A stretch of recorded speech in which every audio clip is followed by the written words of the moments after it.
Bonjour chers compatriotes, rapidement, quand bien même battant et permettre, mais pour Namakambamboka toujours, on a un œil dessus. Donc, c'est par rapport à Léopard, il faut na loba parce que les Congo nous concernent. On a évité, mes frères et sœurs, ceux qui, na Congo, transformant Dieu en quoi, je ne sais pas. Je ne sais pas, Nzambe, Congolais transformer ya comme un magicien ou bien une confusion entre Dieu et le magicien. Bandeko na ngai, na République démocratique du Congo, toko constater yango penda que usage ya parole de Dieu eza transformé et comme une magie. Comment Dieu le Créateur a créé biso batu, abo créé biso banyama, a pesi biso intelligence na sagesse, alobi na pesi bino mokili, bo développer mokili.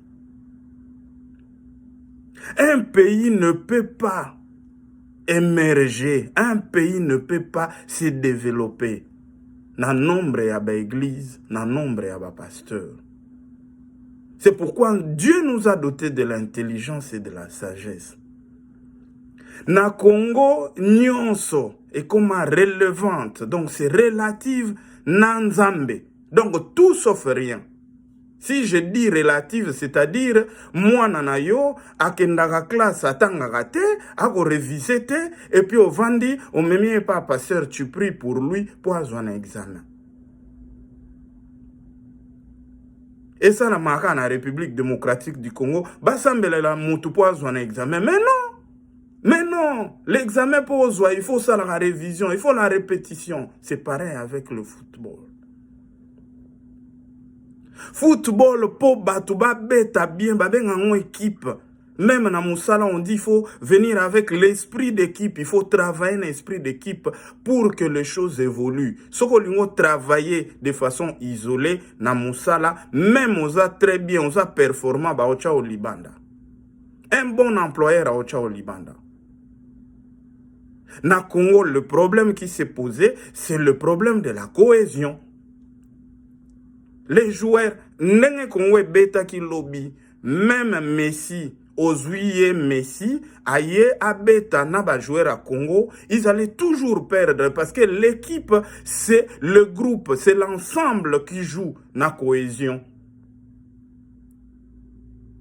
Mais les joueurs qui préparent.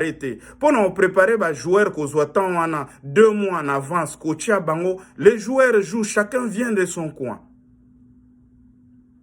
Baye boye babeta na batu misu ba komi sur le terrain, il faut babeta na bato na babeta na bangote, il faut babeta baye ba se comprendre. Mais ba joueur va aller préparer tout préalable.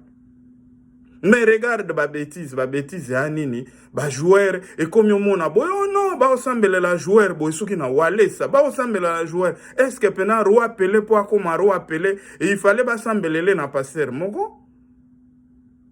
Est-ce que poto kende na Coupe d'Afrique na 74, 74 ba passer bachaki kibonge seigneur kibonge maboko bacheka koko maboko mais c'est quoi ça?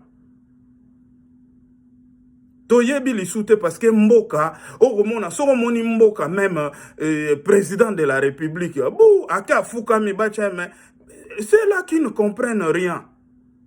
Comment ils vont résister contre tout ça? Bako résister ndengenini. So moni na mboka ba député après avoir baza corrompu, après avoir ba yibi basali boyebu omoni bango na ba réseaux sociaux afukami ba osambelela hi. Mais c'est quoi?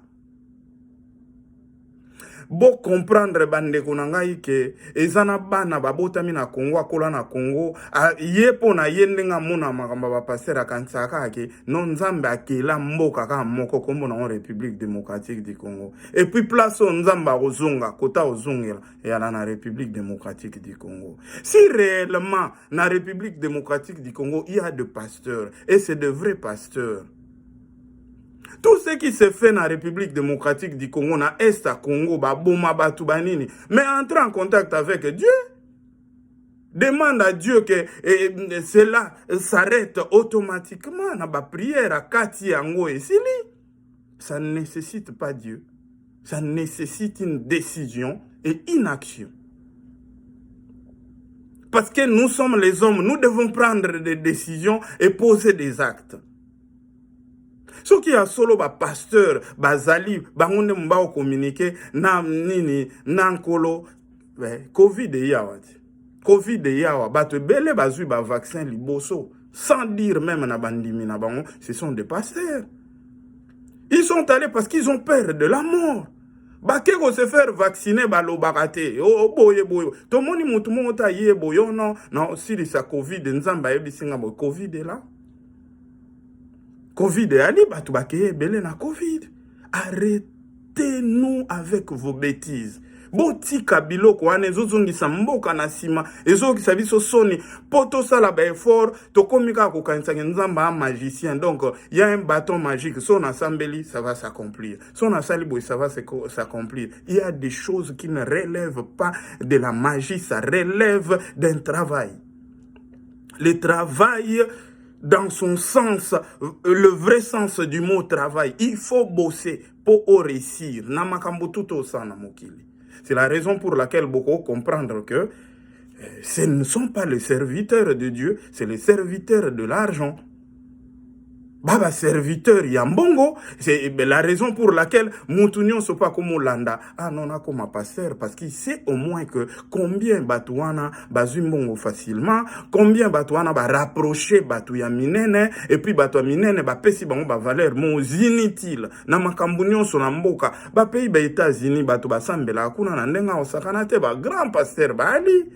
Mais au moins na makambo yo ya faire évoluer mboka, ba ko associer bango te.